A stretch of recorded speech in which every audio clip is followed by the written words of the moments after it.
Hi everyone, my name is Julie, welcome. And my name is Josh. I'm so glad you've joined us. Oh, hey Josh, what is going on here? You look like you're a tad injured? Well, I was trying to clean my room today before I came. I opened the window to get some fresh air because my room was kind of smelly. Suddenly, a bird flew in. I ran around the house, trying to chase it back out the window, but I tripped over my bin of Lego. As I was catching my balance, I landed on my skateboard and it went sliding out from under me and bumped into the coffee table, where there was a huge vase of flowers. I saw it start to fall, and as I was diving to rescue the vase, I landed on my mom's giant cactus. And now, here we are.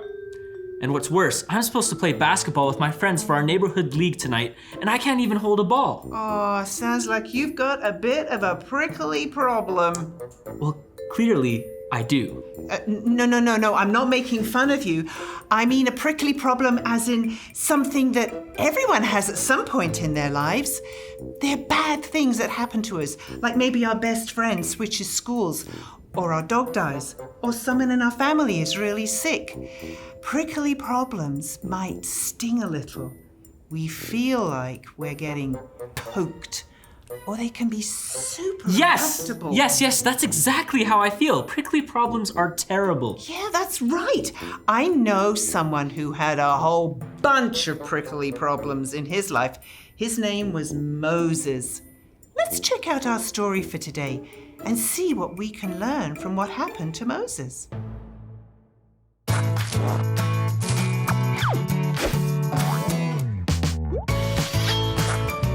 The Faithful Hall of Fame, Moses.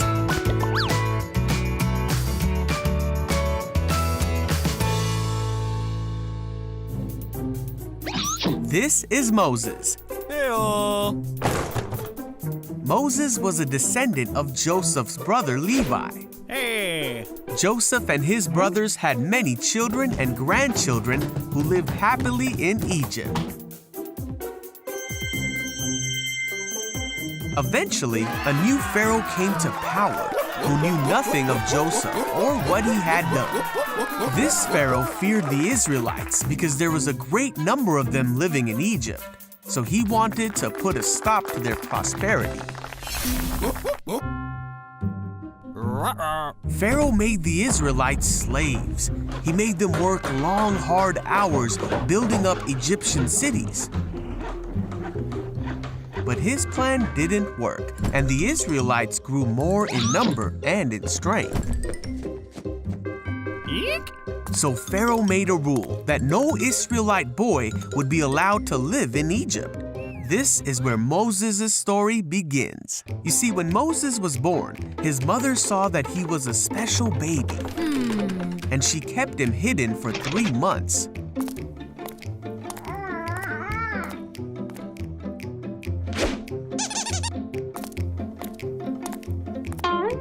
But when she could no longer keep him a secret, she made a basket and put him in the Nile River among the reeds. Moses' sister stayed to watch what would happen to her baby brother, and soon the Pharaoh's daughter came to the edge of the river.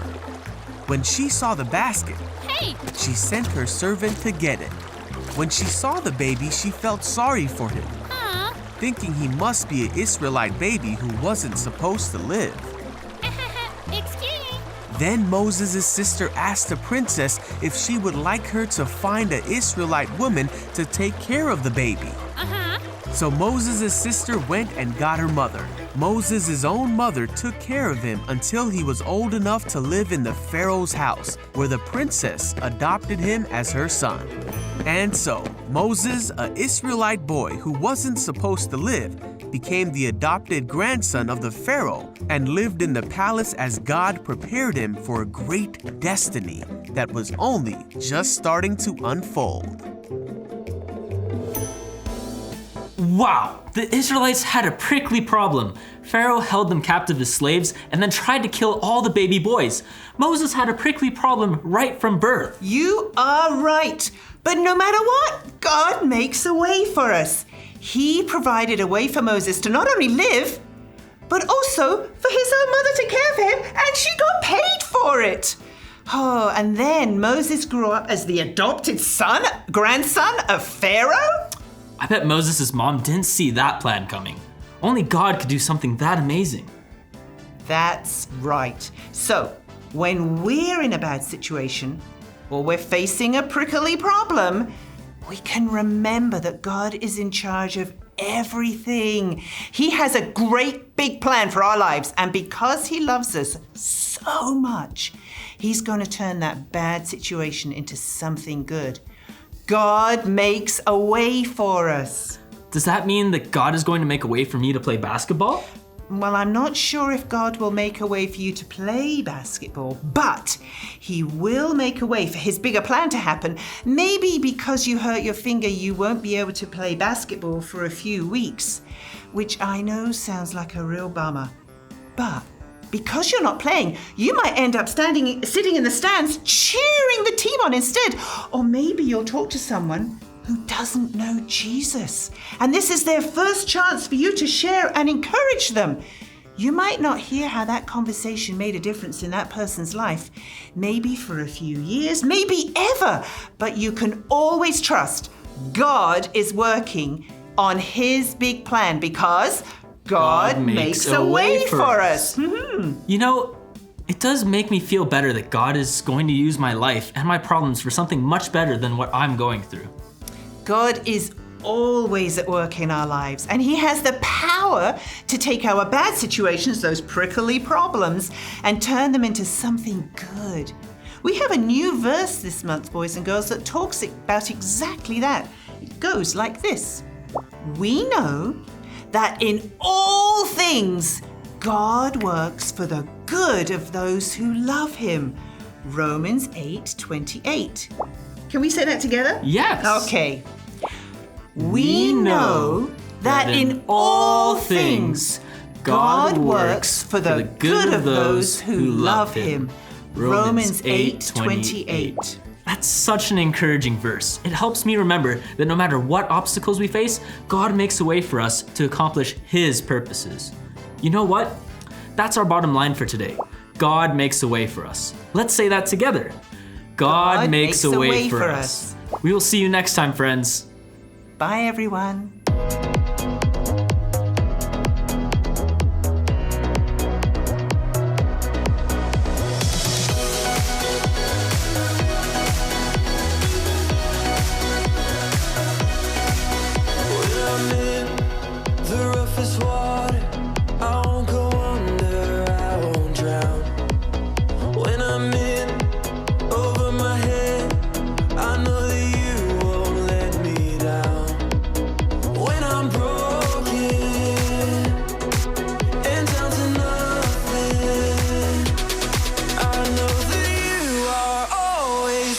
To something good.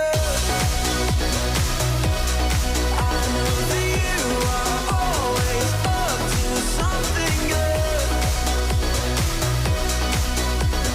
You'll make a way, whatever it takes. There's nothing your love won't endure.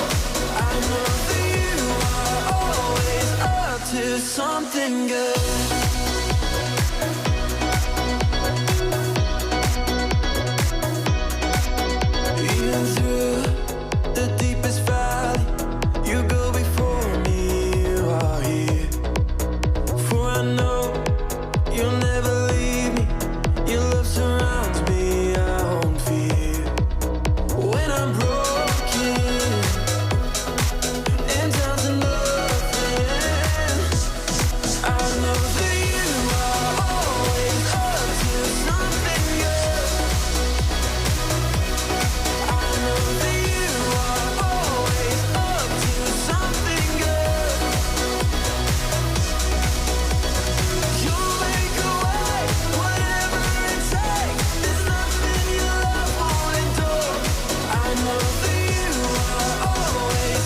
To something good.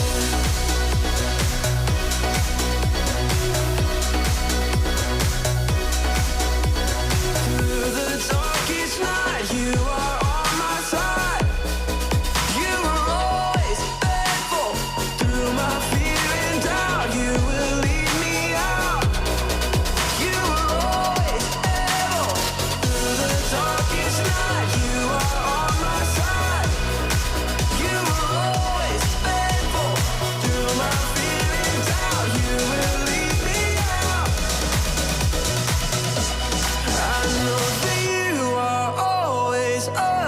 something good.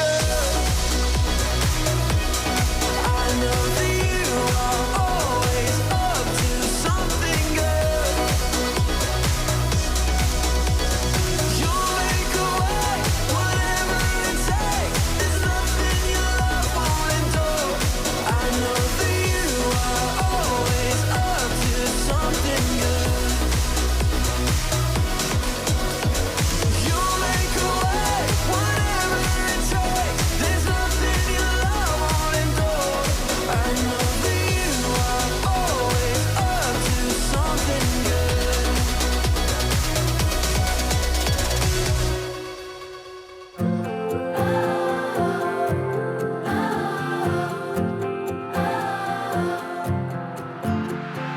Take my life and let it be consecrated, Lord, to Thee.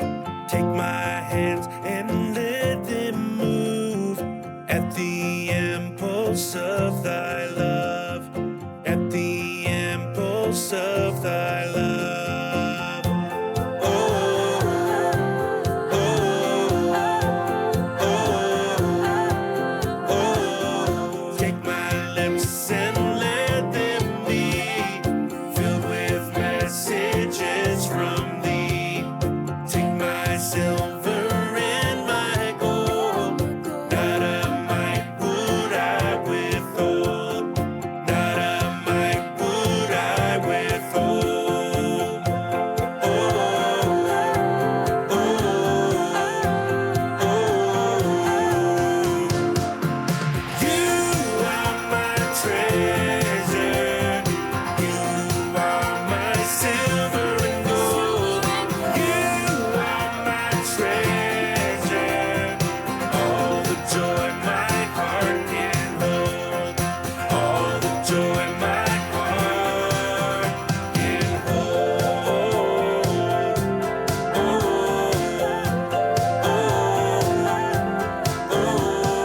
Take my love, my God, I pour at Thy feet, its treasure store.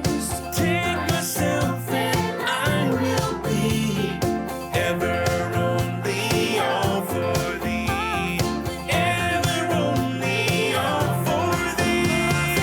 You are my treasure. You are my silver and gold. You are my treasure. All the joy my heart can hold. All the joy my heart can hold. All the joy my heart can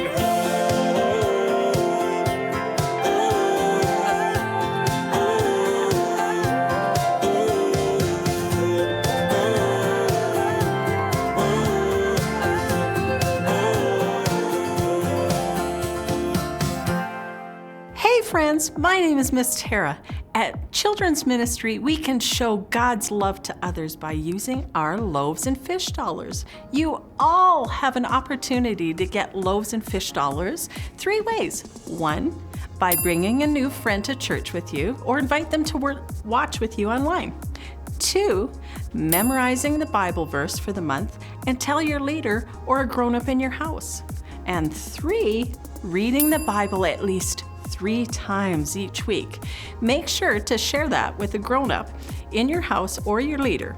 There's an online form that your grown-up or your leader can fill out every week, and our team will track how many loaves and fish dollars are in your account. In the Bible, there's a story about one boy who gave his lunch to Jesus so that he could multiply it and feed 5,000 people.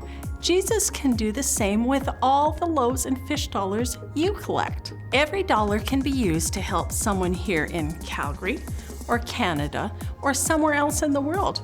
Remember, it's always better to give than it is to receive. Every month, you have a chance to spend your loaves and fish dollars at the online store. You can find more details about the store and how to spend your dollars on the Center Street Church website. under the Children's Ministry page. We are collecting our offering to support the Operation Christmas Child Project. For this offering project, we have a cool offering container. You should have a template that looks like this, and once you cut it all out, this is what it's gonna look like. How cute! I love it. Pretty cool. This is what you'll use to put your offering money in till the end of September.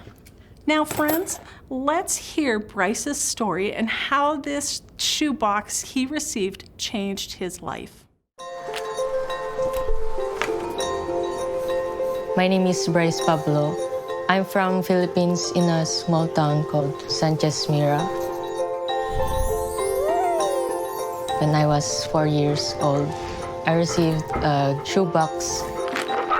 When I opened my box, I was so happy because I saw toy cars, stuffed toys, toothbrush, and some books. My dog's name is Puppy.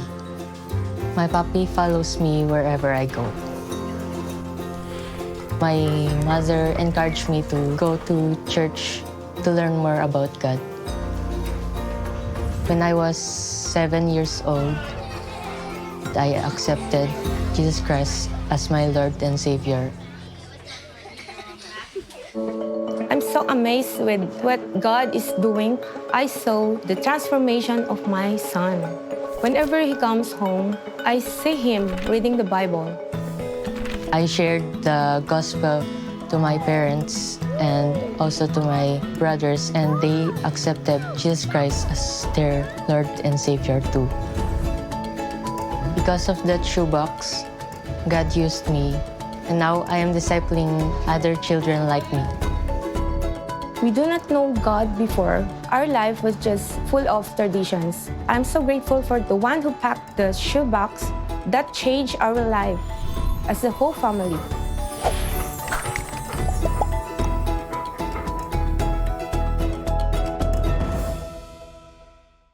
Through your offering, you're making it possible for others to hear about Jesus too. Thanks for listening, friends.